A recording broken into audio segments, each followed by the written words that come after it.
Paz e bem, sejam todos bem-vindos a este vídeo, neste canal. Com este vídeo quero dar prosseguimento ao curso A Eucaristia a partir das Sagradas Escrituras.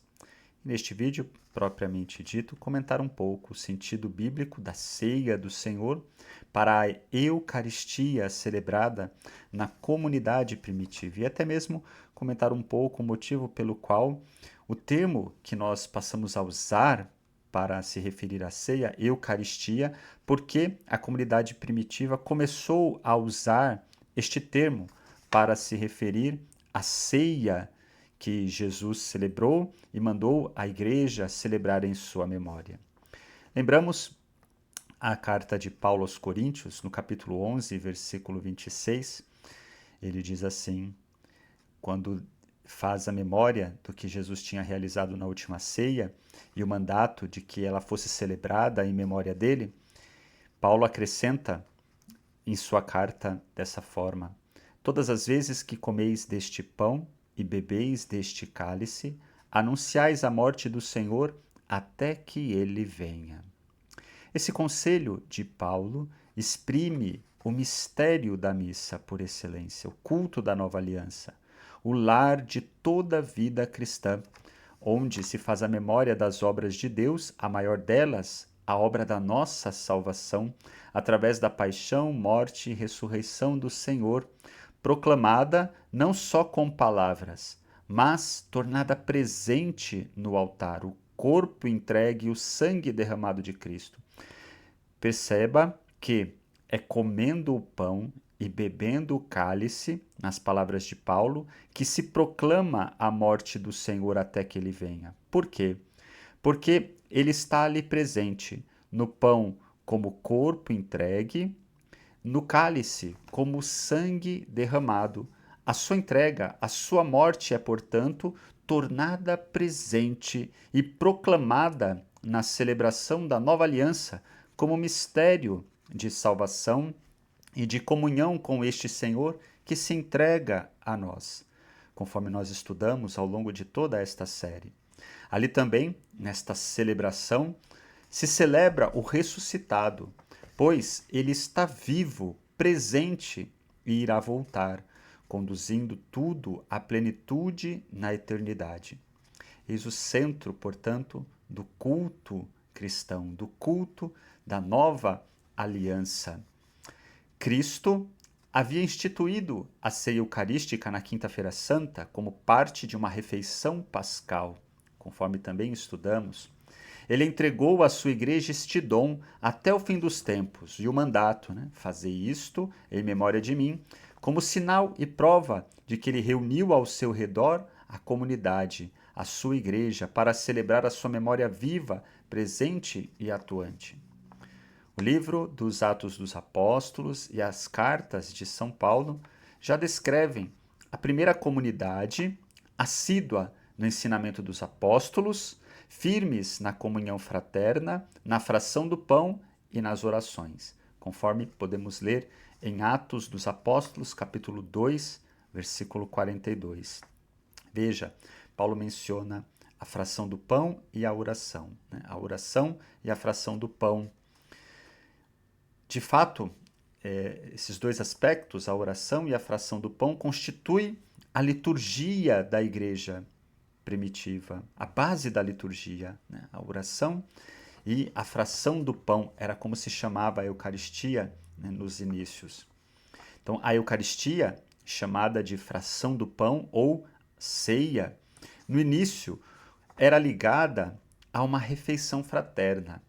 Lembramos que Jesus instituiu a Eucaristia dentro de uma refeição pascal que tinha outros alimentos, O cordeiro, que tinha o pão, o molho, o vinho e tudo mais. Era uma ceia, era uma refeição.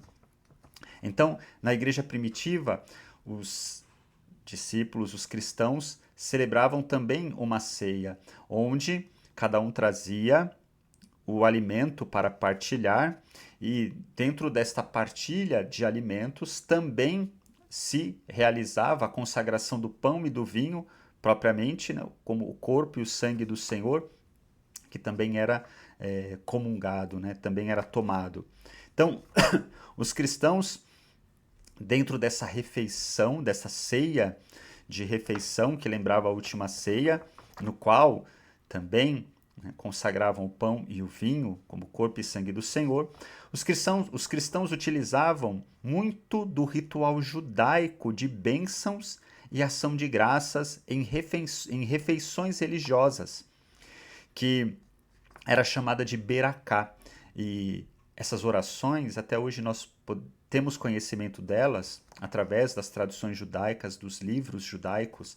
Então, eram orações muito usadas no tempo de Jesus, porque muitas vezes os judeus celebravam ações de graças dentro de refeições, com orações específicas, né? Que celebrava a ação de Deus na história.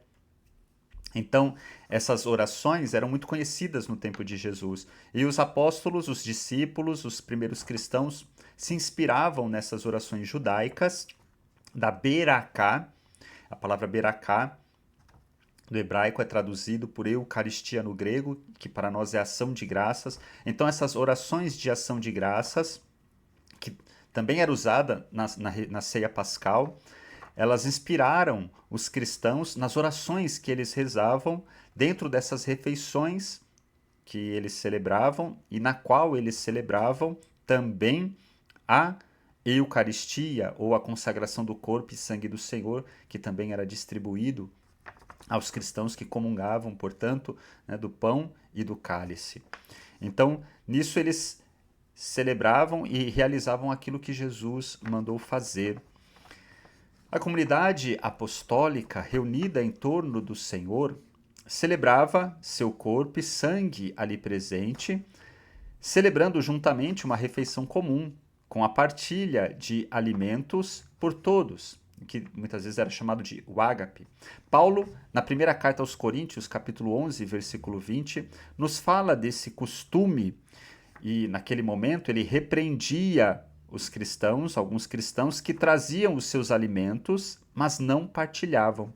Paulo diz assim na sua carta: quando vos reunis, o que fazeis não é comer a ceia do Senhor. Cada um se apressa em comer a sua própria ceia. E enquanto um passa fome, outro fica embriagado. Não tendes nada em casa para comer ou beber? Ou desprezais a igreja de Deus e a quereis envergonhar aqueles que nada têm? Que vos direi? Hei de louvar-vos? Não. Neste ponto, não vos louvo. E depois, Paulo continua dizendo: com efeito, eu mesmo recebi do Senhor o que vos transmiti na noite em que foi entregue. Né? E Paulo então relembra aquilo que Jesus realizou na Quinta-feira Santa, né? Assim por dizer, na instituição da Eucaristia. Então aqui Paulo chama atenção, né? Porque os cristãos, quando celebravam a ceia do Senhor, celebravam junto essa refeição. Né? E o que estava acontecendo? Não havia partilha, muitas vezes não se partilhava aquilo que se trazia e se excluía algumas pessoas, e Paulo condena isso. Né? Então, era um pouco assim que acontecia a celebração eucarística, que nos primeiros momentos da igreja era realizado nas casas. Ainda não havia a construção de templos. Né? Os cristãos celebravam nas casas, dentro dessa refeição mais larga, né? Na qual se consagrava o pão e o vinho e se comungava, portanto, do corpo e sangue do Senhor. A comunidade dos cristãos respondia com orações. Um conduzia a celebração, né? E os demais respondia com orações que eram herdadas das tradições judaicas, da sinagoga, dos salmos, onde se celebrava em ação de graças a obra de salvação realizada agora por Cristo. A alegria estava no coração de todos, porque a fé permitia descobrir o ressuscitado entre eles.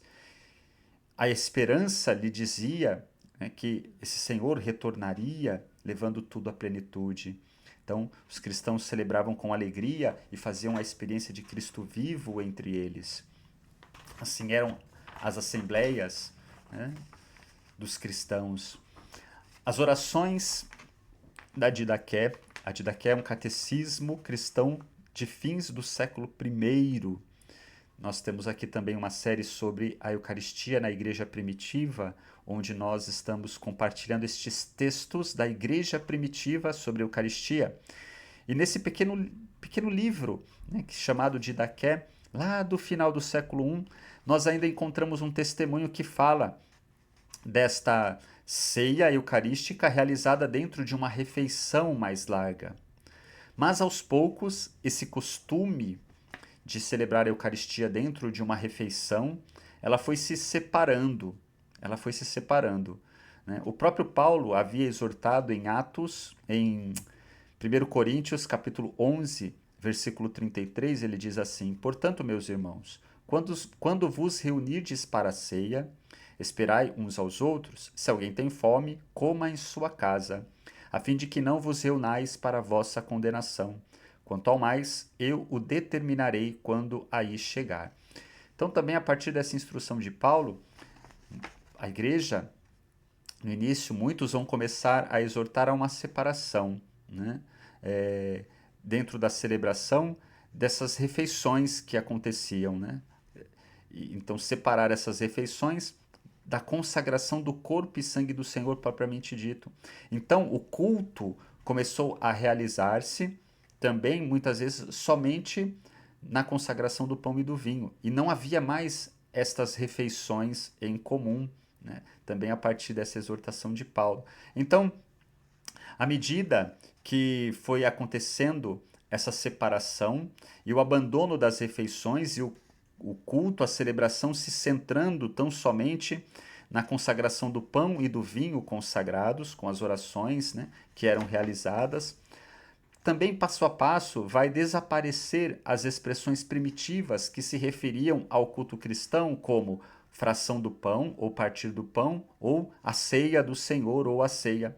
E começou-se a chamar esse momento de culto como Eucaristia, palavra que significa ação de graças, e que nós vamos já encontrar como referindo-se ao culto cristão, já lá na Didaqué, esse texto lá do século I, vamos encontrar no testemunho de Inácio de Antioquia, discípulo dos apóstolos, que morreu por volta do ano 107 e que nas suas cartas se refere ao culto cristão como Eucaristia. Também em São Justino, morto no ano 165, 166, e que também se refere ao culto, à celebração cristã como Eucaristia. Esse termo, Eucaristia, aparece já na carta de Paulo aos Coríntios. 1 Coríntios 11, de 23 a 24, Paulo escreve, com efeito, eu mesmo recebi do Senhor o que vos transmiti. Na noite em que foi entregue, o Senhor tomou o pão e depois de dar graças, essa palavra, dar graças, em grego é eucaristeo. Então, Jesus eucaristeo, deu graças, partiu o pão e disse, isto é o meu corpo que é para vós. Então, esse termo que é bíblico passou a ser o termo usado para se referir à Eucaristia, porque Jesus dá graças, eucaristeo, né? Toma o pão e o vinho, né? Dá graças e realiza, né? Isso é meu corpo, isso é meu sangue. Então, essa palavra passou a ser a palavra utilizada para se referir à celebração cristã da ceia. Então, esse termo, que significa ação de graças, ele era um termo que vem, né, da oração de ação de graças, que era pronunciada pelo presidente da Assembleia, aquele que conduzia o culto, né, o celebrante.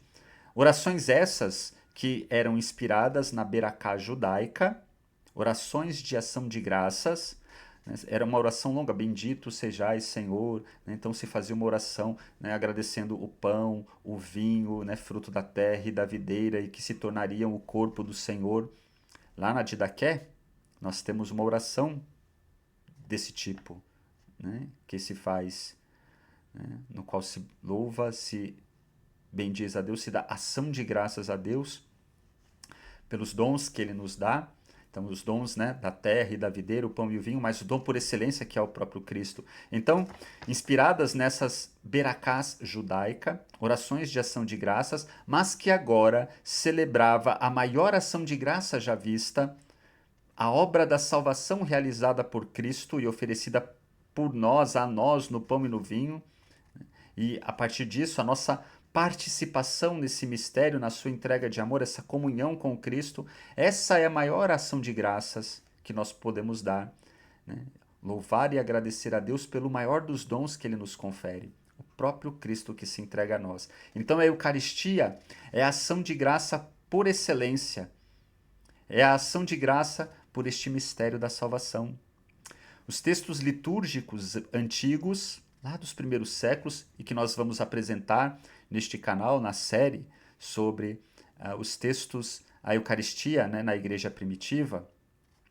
Então, os textos litúrgicos antigos permitem-nos compreender o significado dinâmico deste reconhecimento, né, da ceia como ação de graças, pois a oração de ação de graças realiza a conversão do pão e do vinho no corpo e sangue de Cristo e ao mesmo tempo celebra no tempo o mistério da salvação realizado por Cristo e que a Igreja atualiza e torna presente para nós, para assim, com este mistério, entrarmos em comunhão, né, com Ele. É o mistério da salvação. Então, de fato, né, nesta oração de ação de graças, dentro desta oração de ação de graças, aquele que celebrava, né, retomava as palavras de Cristo, tornando presente o corpo e o sangue de Cristo a partir do pão e do vinho, né, consagrados. Então, dentro dessa ação de graças, essa Eucaristia, é que se realizava o mistério, né, deste sacramento, o mistério da nossa salvação atualizado e tornado presente a nós na celebração.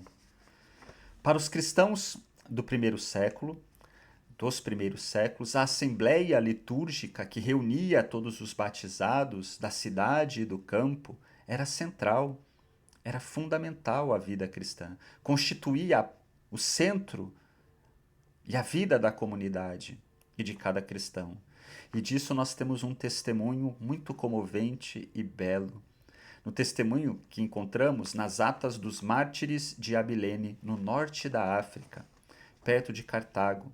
Ali foram presos 50 cristãos, precisamente no final da celebração eucarística. Eles tinham se reunido para celebrar, né? E os pagãos, né, aqueles que perseguiam os cristãos, os prenderam e os capturaram após a celebração em que eles estavam reunidos. E, então, quando são interrogados, os questionavam o que eles ali estavam fazendo, né? E o que eles estavam fazendo? Celebrando a Eucaristia, celebrando o culto, celebrando a missa. Né? E aí interrogavam, né, por que eles faziam isso e tudo mais. E tudo que, então, aqueles cristãos precisavam fazer para não serem condenados à morte era negar que eles estavam celebrando o culto. Mas, o que eles vão dizer? Negar a ceia cristã é negar a fé. Sob tortura, destes cristãos, chamado Eméritos, explica assim a sua fala sobre a participação na liturgia. Sem a missa, não podemos viver. Sem a ceia, não podemos viver. Sem a Eucaristia, não podemos viver. A mesma pergunta feita a um outro destes cristãos, chamado Félix, ele diz: como um cristão poderia viver sem a missa? Ou como poderia haver missa sem cristão? E acrescenta ao juiz: você não sabe que os cristãos fazem a missa, e a missa faz os cristãos, e que um não pode existir sem os outros? Que belo, né? O cristão faz a missa, ou seja, o cristão celebra a missa. E a missa faz o cristão. A missa nos torna cristão, né? De fato, na medida em que comungamos o corpo e sangue de Cristo, vamos nos tornando cristãos em Cristo. É ali, por excelência na celebração eucarística, o lugar onde nos tornamos cristãos, onde vamos nos tornando cristãos ou outros cristos, se assim a gente pode dizer. Então, que belo testemunho destes primeiros cristãos, essa noção, portanto, desta participação e comunhão no mistério da nossa salvação. Então, os cristãos não assistem à missa, celebram-na, junto com o bispo, os presbíteros, eles participam ativamente deste mistério. Eles interagem com aquele que celebra. Esta é uma ação comum aos sacerdotes e aos fiéis, que exercem o sacerdócio comum dos fiéis na oferta da própria vida. Um preside a celebração, o sacerdote, o presbítero, mas toda a comunidade participa ativamente desta celebração, porque nela oferecem-se a si mesmo e entram em comunhão com esse mistério. Os cristãos traziam as suas ofertas, as suas vidas e juntos levantavam as mãos, uma fraternidade unida no amor. Todos retomamos em coro e aclamações o refrão dos salmos, as respostas ao convite dos celebrantes, e quando o celebrante terminava a oração de ação de graças, após ter consagrado o pão e o vinho, tornando presente a nós o corpo entregue e o sangue derramado do Senhor, o seu sacrifício, o sacrifício de Cristo, a sua oferta a nós, que ao mesmo tempo é a oferta ao Pai, e nessa oferta ao Pai que o Cristo faz da sua própria vida, nós nos oferecemos com ele. Após esse mistério tornado presente no altar, todos respondem com um solene Amém. Todos ofertamos com Cristo a nossa vida, e todos os cristãos, mesmo os ausentes, servidos pelos diáconos, recebem o pão eucarístico, participam e comungam do mistério da salvação. Anunciam e proclamam, celebrando e participando da morte do Senhor, da sua entrega de amor, do seu sacrifício, até que ele venha, até a eternidade. Então, esse costume, desde os primeiros séculos, nós temos esse testemunho, que o pão consagrado era levado aos enfermos, aqueles que não podiam participar da celebração, para que eles se alimentassem do corpo de Cristo, né? E essa tradição nós mantemos. Então, aqui nós temos a essência do culto da igreja primitiva, como ação de graças, como Eucaristia, o termo, portanto, pelo qual, desde o fim dos primeiros séculos, um termo que está na Bíblia, que é bíblico, e já desde os fins do primeiro século, passou-se a usar para denominar a celebração cristã, o culto cristão, que no início se chamava, como disse, o partir do pão, a ceia do Senhor, e que logo no início começou-se a chamar Eucaristia, a ação de graças. Por quê? Porque é a ação de graças por excelência, porque é a graça por excelência que ali se realiza. No pão consagrado, no vinho consagrado, corpo do Senhor, sangue do Senhor, corpo entregue, sangue derramado, a presença do seu sacrifício, da sua morte, que, enquanto celebrada, tornada presente ali, é proclamada. E aí se cumpre aquilo que ouvimos, a citação bíblica do início deste vídeo, que retoma 1 Coríntios 11, 26, todas as vezes que comeis deste pão e bebeis deste cálice, anunciais, proclamais a morte do Senhor até que ele venha. Por quê?